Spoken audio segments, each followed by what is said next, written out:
नमस्कार। आज के सत्संग में आपका हार्दिक स्वागत है। रामनवमी के उपलक्ष्य पर हमने इस श्रृंखला के पहले सत्संग में प्रभु श्री राम जी की उपासना संबंधी जानकारी प्राप्त की। इस सत्संग में हम देखेंगे रामनवमी उत्सव के बारे में। त्रेता युग में श्री विष्णु के 7वें अवतार श्री राम जी ने पुष्य नक्षत्र पर मध्याह्न काल में अयोध्या में जन्म लिया। वह दिन था चैत्र शुक्ल नवमी। तब से श्री राम जी के जन्म प्रीत्यर्थ श्री रामनवमी मनाई जाती है। सामान्यतः रामनवमी का उत्सव विभिन्न स्थानों पर विभिन्न प्रकार से मनाया जाता है। कहीं सार्वजनिक रूप में, कहीं व्यक्तिगत स्तर पर, तो कहीं पारिवारिक रूप में इसे मनाते हैं। आइए समझ लेते हैं रामनवमी मनाने की पद्धति।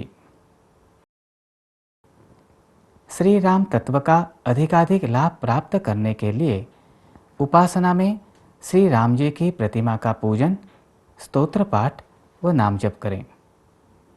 श्री राम जी की प्रतिमा का पूजन षोडशोपचार पद्धति से करें।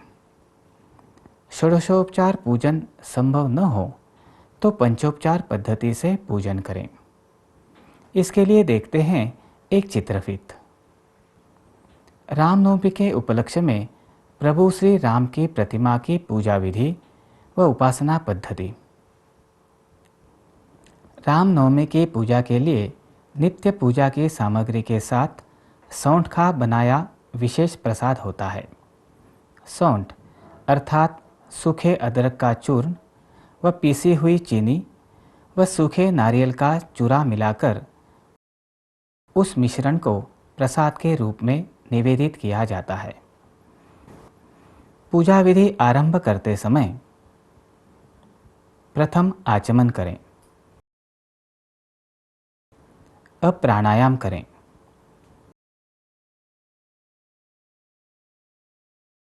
देशकाल कथन कर पूजा के लिए संकल्प करें। अब चंदन का तिलक करें। अब अक्षत समर्पित करें। तदुपरांत फूल व तुलसी अर्पित करें। अब पुष्पमाला अर्पित करें। अब उद्बत्ती दिखाएं। अब दीप दिखाएं। अब नैवेद्य समर्पित करें। इस प्रकार पूजा करने के उपरांत आरती, मंत्रपुष्प, परिक्रमा व नमस्कार करें। अनेक राम मंदिरों में चैत्र शुक्ल प्रतिपदा से लेकर 9 दिन तक यह उत्सव चलता है।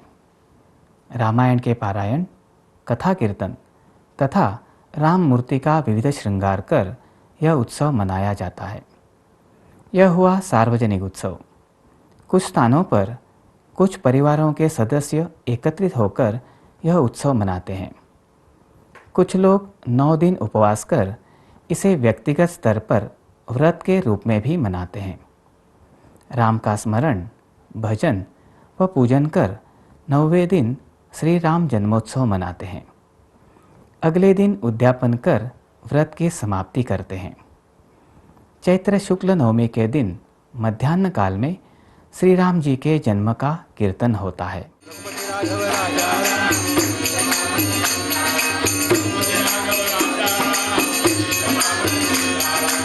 दशरथ नंदन राम राम, दशरथ नंदन राम राम। जहाँ श्री राम जी की मूर्ति उपलब्ध होती है, वहाँ मूर्ति को कंटोप पहनाकर उसे हिंडोले में रखा जाता है। छोटे बच्चे के सिर पर बांधे जाने वाले वस्त्र को कंटोप कहते हैं। यह वस्त्र पीठ तक होता है। तदुपरांत भक्तगण उस पर गुलाल तथा फूलों का वर्षाव करते हैं। इस अवसर पर श्री राम जी के जन्म के गीत गाए जाते हैं। कुछ स्थानों पर राम लल्ला की पालकी भी निकाली जाती है।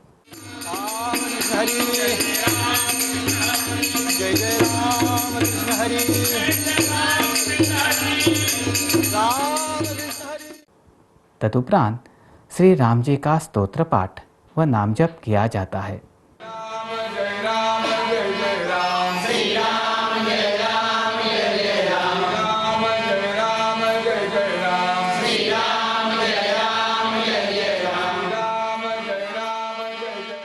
उसके उपरांत महाआरती व महाप्रसाद होता है। आओ जी आओ साई के दरबार, आओ जी आओ साई के इस प्रकार वर्षारंभ में ही व्यक्तिगत, पारिवारिक तथा सामाजिक क्षमता बढ़ाने हेतु यह उत्सव पारंपरिक पद्धति से मनाया जाता है। हमें इस बात को ध्यान में रखना आवश्यक है कि देवता तत्व रूप में होते हैं। ऐसे में यह समझ लेना उचित होगा कि विशिष्ट तिथि पर विशिष्ट देवता का उत्सव मनाने का कारण क्या है।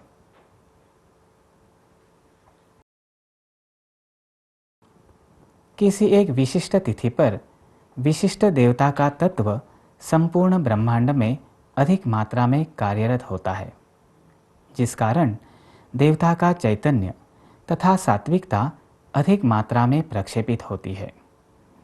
विशिष्ट तिथि पर विशिष्ट देवता का त्यौहार, व्रत तथा उत्सव मनाने से साधना करने वाले जीव को इस तत्व का लाभ अधिक होता है। देवताओं की इन तिथियों पर ब्रह्मांड में सात्विकता व चैतन्य प्रक्षेपित होने से जो कार्य होता है वह इस प्रकार है। 1. ब्रह्मांड की शुद्धि होना। 2. अनिष्ट शक्तियों का प्रभाव कम होना। 3. सभी जीवों को चैतन्य व सात्विकता प्राप्त होना। विशिष्ट तिथि पर विशिष्ट देवता का उत्सव मनाने के पीछे यही महत्वपूर्ण कारण है। रामनवमी के दिन भी ब्रह्मांड में राम तत्व की तरंगे अन्य दिनों की अपेक्षा 1000 गुना अधिक कार्यरत होती है। इस दिन सभी जीवों को राम तत्व का अत्यधिक मात्रा में लाभ होता है। इसलिए धर्मशास्त्र के अनुसार श्री राम तत्व का अत्यधिक लाभ प्राप्त करने हेतु आइए समझ लेते हैं। राम जन्म के पूर्व का एक सूक्ष्म चित्र।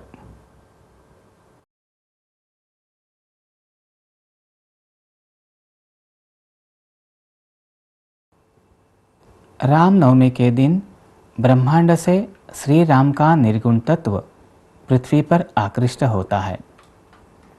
इस तत्व के साथ ही आनंद की तरंगे पृथ्वी पर आती है।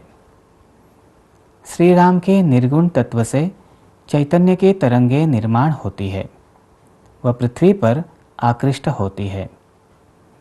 इन चैतन्य तरंगों का निर्गुण सगुण राम तत्व के बाणों में रूपांतर होता है व पाताल की ओर प्रक्षेपण होता है।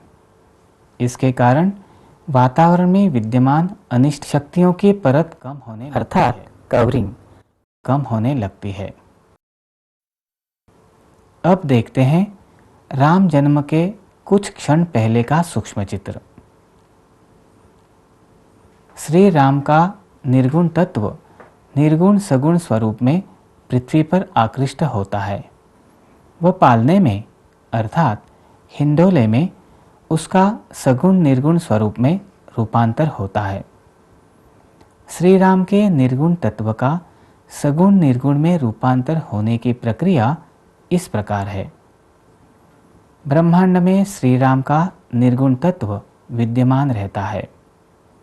यह निर्गुण निराकार तत्व निर्गुण सगुण स्वरूप में रूपांतरित होते समय उसे धीरे धीरे गोलाकार रूप प्राप्त होता है। निर्गुण सगुण तत्व पालने में अर्थात हिंडोले में आने के उपरांत सगुण निर्गुण स्वरूप में रूपांतरित होते समय उसे पूर्ण गोलाकार रूप प्राप्त होता है। श्री राम के निर्गुण तत्व से निर्माण हुई चैतन्य तरंगे पालने में अर्थात हिंडोले में आती है। हिंडोले में निर्माण हुए सगुण निर्गुण तत्व में से चैतन्य के वर्तुलाकार वलय निर्माण होते हैं व वातावरण में प्रक्षेपित होते हैं।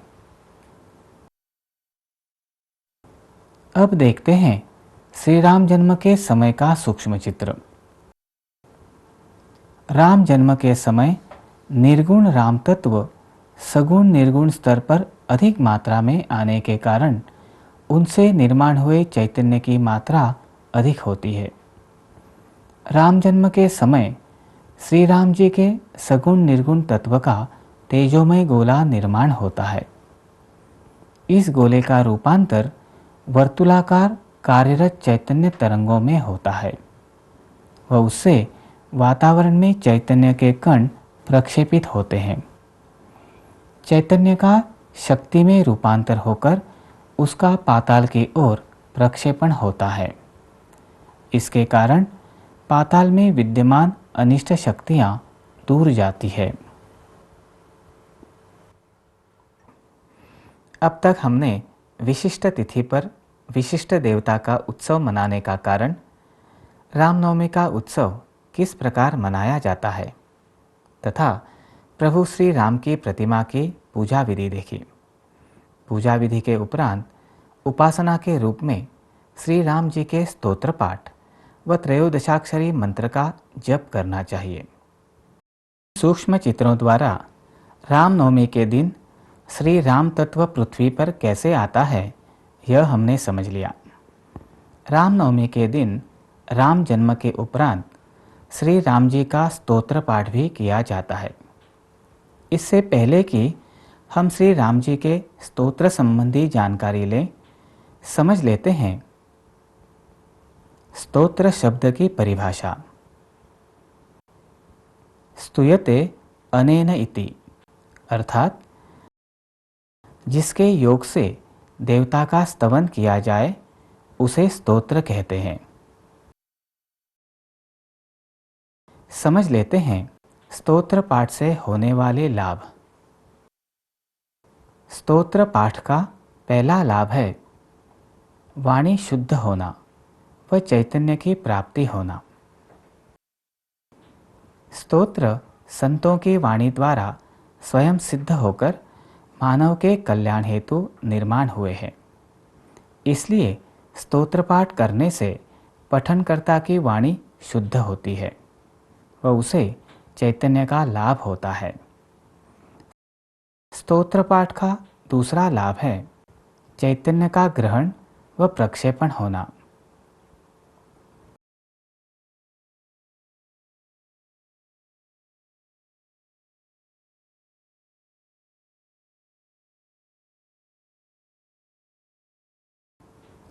स्तोत्र के माध्यम से प्रक्षेपित आघातात्मक नाद तरंगों में पठनकर्ता के चारों ओर विद्यमान रजतमात्मक आवरण को तोड़कर पठनकर्ता की अंतस्थ रिक्ति में प्रवेश करने की क्षमता होती है। ये तरंगें पठनकर्ता की पंच प्राणात्मक ऊर्जा को गति प्रदान कर पठनकर्ता द्वारा होने वाली चैतन्य ग्रहण व प्रक्षेपण की प्रक्रिया में सहायता करती है। स्तोत्र पाठ का तीसरा लाभ है स्तोत्र पाठ के कारण अनिष्ट शक्तियों से रक्षण होना। स्तोत्र किसी अंगरक्षक के समान पठनकर्ता की रक्षा के लिए कार्य करता है। स्तोत्र ईश्वर की तेजोमय शक्ति से संबंधित होने के कारण स्वयं प्रेरित शक्ति से पठनकर्ता के चारों ओर सुरक्षा कवच बनाकर अनिष्ट शक्तियों के आक्रमण से उसकी रक्षा करते हैं। स्तोत्रों के अंत में फलश्रुति दी जाती है। इसके पीछे रचयिता का संकल्प होता है। फलश्रुति के पठन से ही पठनकर्ता को फल प्राप्ति होती है। ऋषि मुनियों द्वारा रचित विभिन्न देवताओं के विविध स्तोत्र हैं। ऐसे ही प्रभु श्री राम जी के विविध स्तोत्रों में से एक है श्री राम रक्षा स्तोत्र। हमारा अगला विषय बिंदु है श्री राम रक्षा स्तोत्र का पाठ। जिस स्तोत्र का पाठ करने वालों का श्री राम द्वारा रक्षण होता है वह स्तोत्र है श्री राम रक्षा स्तोत्र। भगवान शंकर ने बुध कौशिक ऋषि को स्वप्न में दर्शन देकर उन्हें राम रक्षा सुनाई और प्रातःकाल उठने पर उन्होंने वह लिख ली। यह स्तोत्र संस्कृत भाषा में है। इस स्तोत्र की फलश्रुति में बताया गया है कि जो इस स्तोत्र का पाठ करेगा वह दीर्घायु, सुखी, संततिवान, विजयी तथा विनय संपन्न होगा। इसके अतिरिक्त इस स्तोत्र में श्री रामचंद्र का यथार्थ वर्णन, रामायण की रूपरेखा, राम वंदन, राम भक्ति स्तुति, पूर्वजों को वंदन व उनकी स्तुति, राम नाम की महिमा इत्यादि विषय समाविष्ट है। इस स्तोत्र के नित्य पाठ से घर की सर्व पीड़ा व भूत बाधा भी दूर होती है। श्री राम रक्षा स्तोत्र का विशिष्ट लय में उच्चारण करना महत्वपूर्ण है। आइए देखते हैं श्री राम स्तोत्र का पठन किस प्रकार किया जाता है। शिरो मे राघवः पातु भालं दशरथात्मजः कौसल्येयो दृशौ पातु विश्वामित्रप्रियश्रुति घ्राणं पातु मखत्राता मुखं सौमित्रिवत्सलः जिह्वां विद्यानिधिः पातु कंठं भरतवंदि। इस प्रकार जब निर्धारित लय व सुर में राम रक्षा स्तोत्र पाठ किया जाता है तब एक विशिष्ट शक्ति निर्माण होती है। अब श्री राम रक्षा स्तोत्र का पाठ करने से हुई एक अनुभूति सुनते हैं। यह अनुभूति है श्रीमती स्मिता कानड़े की।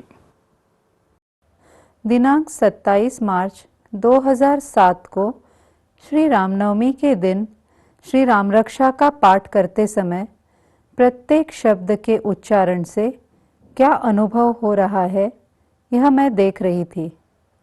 उस समय मेरा मन निर्विचार हो गया था और मेरे शरीर के अंदर व बाहर प्रकाश है ऐसा अनुभव हो रहा था। तब शब्द मानो समाप्त हो गए थे व उनमें से प्रकट होने वाला भाव ही अनुभव हो रहा था। राम रक्षा में कौसल्या माता शब्द से वात्सल्य भाव, परब्रह्म शब्द से चैतन्य, सीता शब्द से श्री राम समान प्रीति प्रकट हो रही थी। वैसे ही श्री राम यह केवल शब्द न होकर वह मेरे संपूर्ण शरीर में समा गया है ऐसा मुझे लग रहा था। यह अनुभूति सुनकर राम रक्षा स्तोत्र का पठन करने से होने वाले लाभ हमारी समझ में आए होंगे। रामनवमी को स्तोत्र पाठ के उपरांत प्रभु श्री राम जी के त्रयोदशाक्षरी मंत्र का जप करते हैं। श्री राम जय जय राम, श्री राम जय जय राम। श्री राम जी का नाम जप किस प्रकार से करें यह हमने समझ लिया। श्री राम जी की उपासना पद्धति व राम जन्मोत्सव की पूजा विधि भी देखी। प्रभु श्री राम जी का जीवन अर्थात रामायण हमारे दैनिक जीवन से भी किस प्रकार जुड़ा है आइए देखते हैं। हमारे जीवन में रामायण, सीता अर्थात आदि माया, रावण द्वारा हरण, अग्निदिव्य इत्यादि सब माया का खेल था। हमारे जीवन में भी सुख दुख का मायावी खेल चलता रहता है। लक्ष्मण अर्थात लक्ष्य अधिक मन, मन का लक्ष्य सदैव आत्मा अर्थात राम ही होना चाहिए। भरत अर्थात भ अधिक रथ, भ अर्थात तेज। साधक वह है जो तेज में अर्थात साधना में रत मग्न है। शत्रुघ्न अर्थात शत्रु अधिक घ्न। घ्न अर्थात नाश करने वाला। षड्रिपु ही हमारे शत्रु है। राम, सीता, लक्ष्मण। राम, सीता, लक्ष्मण का अर्थ क्रमशः ज्ञान, भक्ति और वैराग्य है। हनुमान अर्थात जागृत कुंडलिनी। रावण अर्थात षड्रिपु, काम, क्रोध, लोभ, मोह, मद व मत्सर। कुंभकर्ण अर्थात आलस्य। इस सत्संग के अंत में हम प्रभु श्री राम जी से प्रार्थना करते हैं, हम सुख दुख के मायावी खेल में न फंसे। शत्रुघ्न के समान हम षड्रिपुओं का व आलस्य का नाश करने का प्रयास करें। हनुमान जी के समान ईश भक्ति कर कुंडलिनी जागृत होने के लिए हमारे प्रयास हों। लक्ष्मण, भरत की भांति हम साधना करें व प्रभु श्री राम की प्राप्ति यही हमारा लक्ष्य हो। अब तक हमने प्रभु श्री राम की उपासना संबंधी अध्यात्म शास्त्रीय जानकारी ली। आशा है यह जानकारी हमें श्री राम जी की उपासना में उपयुक्त सिद्ध होगी। साथ ही जीवन के दैनिक रामायण से मिलने वाली सीख हमें साधना करने में व साधना बढ़ाने में सहायक होगी। इस सत्संग में बताए गए शास्त्र के अनुसार कृति करने से आपको कोई अनुभूति हुई हो तो हमें बताएं। नमस्कार।